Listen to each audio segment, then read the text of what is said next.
Katakot-takot na lindol na tumama sa Davao, viral. Alert! Tama na, alert!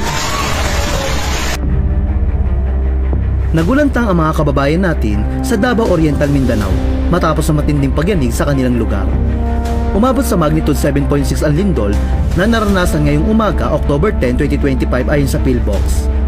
Ang lindol ay tectonic ang pinagmulan at may lalim na humigit kumulang 40 kilometers at naramdaman sa iba't ibang bahagi ng Mindanao. Agad na kumalat sa social media ang mga video ng matinding pagyanig. Makikita ang mga kisame at sementong bahagi ng mga gusali na nabagsakan habang nagtatakbuhan ng mga tao palabas ng establishmento. Sa Tagum City, Davao del Norte, isang motorista ang nakuha ng video habang nanginginig ang tulay na kanyang tinatahak at maririnig ang kanyang sigaw na lindol habang pilit na binabalanse ang manibela.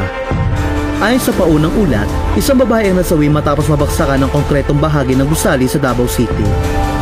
Patuloy pang inaalam ng mga otoridad ang kabuuang bilang ng mga nasaktan at pinsalang iniwan ng malakas na lindol. Matapos ang pagyanig, naglabas naman ng tsunami alert ang PhilBox para sa mga baybaying dagat ng Eastern Samar, Southern Leyte, Dinagat Island, Surigao del Norte, Surigao del Sur at Davao Oriental. Posible umano ang minor tsunami waves na may taas na 0.3 hanggang 1 metro. Kaya pinaalalahanan ng mga residente na lumayo sa dalampasigan at pumunta sa mas mataas na lugar. Samantala, tiniyak ng National Grid Corporation of the Philippines na nanatiling stable ang power transmission services sa Ilagang Silangang Mindanao sa kabila ng lakas ng lindol. Bilang pag-iingat, idineklara ng lokal na pamahalaan ng walang pasok ngayong Biyernes sa lahat ng antas ng paaralan at mga tanggapan, pampubliko man o pribado sa Mati City, Davao Oriental. Naglabas ng pahayag si Pangulong Ferdinand Bongbong Marcos Jr. patungkol sa nangyari sa Davao Oriental.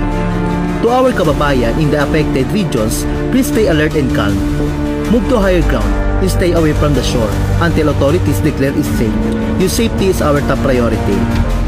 Ayon sa Pangulo, nakahanda na ang mga search rescue at relief operation sa mga apektadong lugar upang matulungan ang mga apektadong mamamayan sa Davao Oriental. Nagpaabot naman ng panalangin ng mga netizen para sa ating mga kababayan sa Davao Oriental na naapektuhan ng malakas na lindol. Marami rin ang agad nagpaabot ng tulong at suporta. Kabilang ang mga lokal na organisasyon at individual na nagboluntaryo upang tumulong sa mga nangangailangan.